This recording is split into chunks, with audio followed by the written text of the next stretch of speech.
this presumably is exactly how they can perform an abduction, which is, you know, many other researchers have. In my books I describe how the teacher, who had a little girl, and her little girl didn't have any other little girl playmates. She had boys for playmates, but she liked to take the little girl, the teacher's little girl, to play with a human little girl who lived in Indian Springs.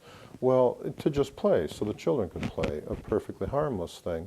Well, of course, the little girl who lived in Indian Springs was never alone. Her mother was with her. Her father worked nights up at Camp Mercury.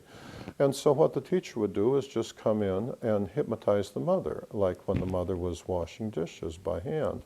She would come in and hypnotize her and have her mother just standing there for like 2 hours.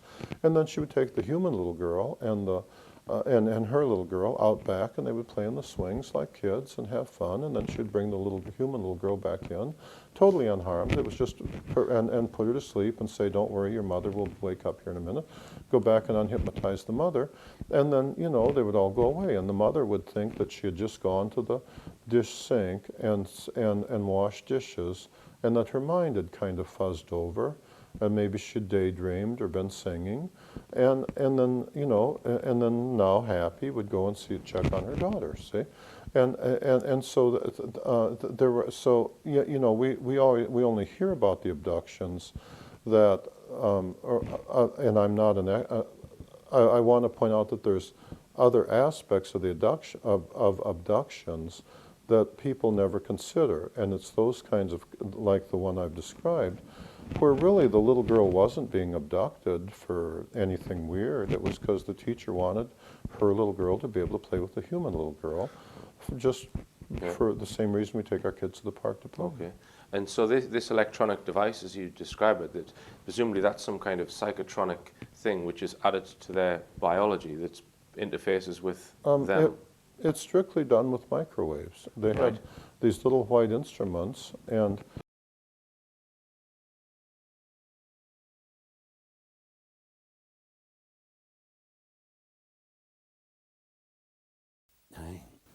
And if you were to encounter one again today, would you be really scared, or would you? No, I wouldn't be frightened. They're more frightened of us than we are of them. That's why they use a thing like a, it's like a, it's like a, something like that. And they point it at you and you go docile. It's just like that, it's something like that, they point at you and you go docile. it's strictly done with microwaves. They had these little white instruments, and I estimated that if we were better at electronics, that many of the things they were doing we could do in less than 100 years, maybe even 20 years, because they were simply better with electronics, and they paid more careful attention to electronics for many things, you see.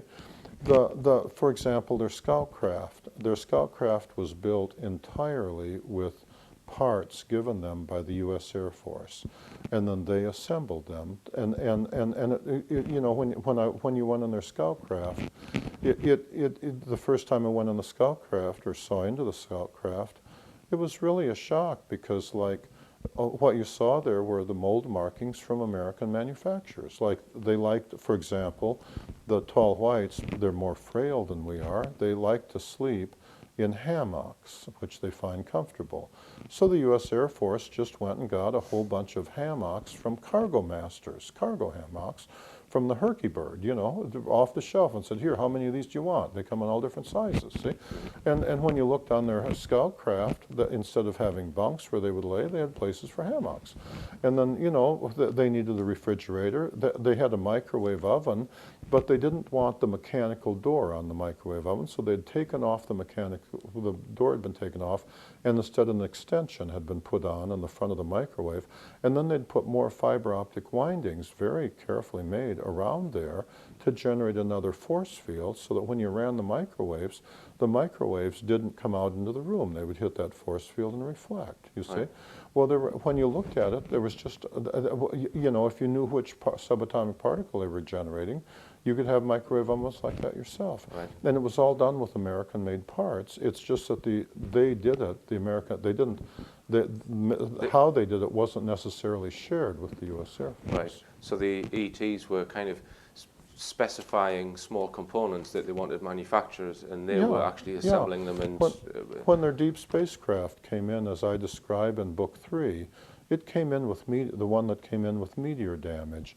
It was just barely holding together. They had the way they had designed it, it was about the size of a cruise ship, and it had the standard double hull with the miles of fiber optic windings in between the hulls. Then it had, and after that hull, then it had another hull, and in between those two hulls were storage compartments for food and stuff, and then inside that were where the living quarters were. And when you looked through the windows, it looked like the deck of a cruise ship. There were just decks and stuff, and it had the pilot places up, the place for the pilot and the co-pilot in the front, about 2/3 of the way up. It had the engines in the back, so there were no windows in the back. It did not have windows on top or windows below. The meteor had come through in that storage area. If it had come through just a few feet further into the coils, it had killed them all. Or if it had come further in the living area, but it had come through from the top and blasted a hole more or less 10 feet wide, all the way from the top diagonally down through the bottom. And when they brought that into Indian Springs Valley, and they had the land. There was no way you could have repaired it in space or out in the moon or anywhere. You had to actually get into a place like the Earth where you could take it into a hangar with air pressure and take it apart and put it back together again. Then they asked the Air Force for replacement parts, which included titanium and fiber optics and so on. The Air Force was happy to give them whatever they asked for, and then they went and repaired it in their hangar. And probably 99.9% of the people who were manufacturing these parts wouldn't even realize it was for an E.T. craft. Didn't have the faintest idea. They would just go to any of the aircraft manufacturers and say, "I would like 4 door units," you know, or I would like like to an RV manufacturer. When you went on a scout craft, it had a latrine, it had a bathroom and a shower, exactly like any of the RV manufacturers, like Airstream made. It had overhead compartments for storage things, and those were just straight off the shelf. I just want to quickly ask you about the method of hypnotizing and controlling, as you were describing. Is this a device that they hold in their hand, or is it? Yes. Can you describe it, Charles? It didn't. It was featureless, but it was like squarish, and it had a certain length, and the power of the weapon there was a relationship between the power of the weapon and its length. So the older ones would be the older tall whites. They would typically be carrying weapons that were somewhat longer than the ones that the younger ones would be carrying, and the children were never armed, but the adults were always armed. Once they got to be old enough, then they weren't armed anymore. But it was rare to see a tall white, much taller than 8.5 feet, walking by themselves, because by then they were starting to get kind of fragile. Right. So usually when you saw a tall white that old, there was almost always a younger person walking next to them to steady them. Although it wouldn't be unusual to see 2 of them standing alone, like guard duty, because they were so tall they could see. Now their eyes, when they were children, their eyes worked the same as ours. And I love to paint by number, and the children love to come and see my paintings. Art aficionados have nothing to fear from my paintings, because the Van Gogh's record is safe. I'm not much of an artist, but see, as they get as they get older, their eyes become more sensitive. They get to see a little bit more into the ultraviolet and a little bit more into the infrared. This is not unusual. Many humans who are so supposedly colorblind are not defective at all. Many of them just have their genes adjust. Many of them, their genes simply allow them to see somewhat more into the infrared than ordinary people at the expense of visible light. Or one of the rarest kinds of color blindness in humans was discovered here in Britain in World War II. It was a lady, a human lady, who was able to see somewhat into the ultraviolet and somewhat into the infrared, and they discovered she was a person in photo reconnaissance. And the way they discovered it was that she could never be confused by camouflage netting, because she could always pick it out. In order to describe the number of colors that she could naturally see, it was estimated that you needed a color wheel with more than 5,000 colors. Because, see, if she looked at a traffic light, it looked a slightly different color if it was in the summer or if it was in the winter. And see, humans have that quality. Well, the tall whites are the same way. Their eyes naturally see that. So it's not unusual that that's the case. And as they get older, that range broadens. So when I was talking to the teacher, the lady who's interacted with humans as a teacher, as I describe in my books, see, her eyes had already become more sensitive than mine. So when she looked at my paint by color, my paint by number paintings, see, they looked different to her than they did to the children. That's why they wanted to take one of, as I describe in my books, one of my paint by number paintings and take it off somewhere, and it was gone for several months before they returned it, to show it to children, to tall white children at other places, because of the way because only the children could see it the way I saw it. You see? So what would you say to critics who might say, well, this guy believes everything that he's saying, but he's obviously been taken and been put under mind control, and he's had all of the information that you've just given to me, that's all been programmed into you through some military mind control, and there aren't any E.T.s. What would you say to someone who tries to explain your story in those terms?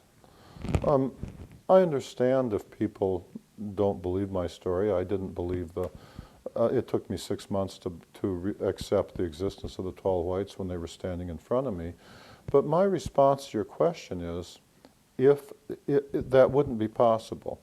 If the U.S. military were that good at mind control, then they would have already solved all sorts of world problems by simply doing it to the world leaders. Right. See, the mere fact that you have a large number of people on this earth that, the Russians, the Chinese, and so on, who think differently than what, say, from what Western diplomats might think, shows that the U.S. military, whatever it is, isn't any good at mind control, or else it would have used it for more things than just putting, And what about the theory that you've been allowed to talk because they're kind of testing the water, you know what I mean, putting you out there to gauge public reaction to somebody giving this information, so that the information's all true? Or do you think it's purely because you've told it as a fictional story that they're okay with that? I can only speculate. I note that the agreement that I had said that I could always tell anyone anything because nothing that I did was ever classified. I also note that the tall whites themselves that I spoke with were not in favor of keeping their existence secret. They thought that the U.S. military should just tell the world that they were here and they were friendly, Right. and they themselves weren't in favor of all the secrecy. However, they were happy to make that agreement with the U.S. military. Right. And lastly, from the point of view of the U.S. military, the focus of my books is not military policy or government policy. The focus of my books is my own personal emotional experiences. And I can only speculate, as other people, regarding, what the military motive might be. I'm happy that, I'm happy to tell my story. It wouldn't surprise me if the military wasn't, or if the U.S. government or the Western nations weren't trying to slowly break the news to the people of the world. But that's not what I'm about. What I'm about is trying to explain to my children and grandchildren the emotions that I felt. I'll give you one. When my friend Kenneth E. Baker came to me and said, that he was willingly going to die to keep me alive. What I'm trying to explain in the books, I'm a very religious person. I'm Roman Catholic, my wife and I. And we're a very religious person, and he was a better man than me. I would have willingly died in Vietnam to keep him alive.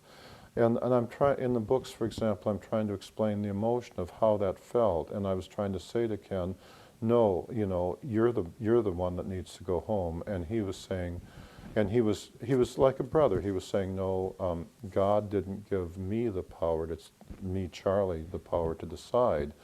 God gave him the power to decide, and he called for his own name, and that he would die for me. And I'm trying to explain how emotional that was. And then later, when he died in a communist attack in the early spring in the Tet Offensive of 1968, how emotional that was. I went around for a week. I was so upset. I didn't care if I lived or died in Vietnam for a week. And then I sat down one day, and I decided, I was praying, and I decided that I had to be the person that he died to keep alive, the person with a sense of humor and so on. Otherwise, his sacrifice wouldn't mean anything. And see, it's those emotions I'm trying to put into the book. I really am not focused on, or I really don't care.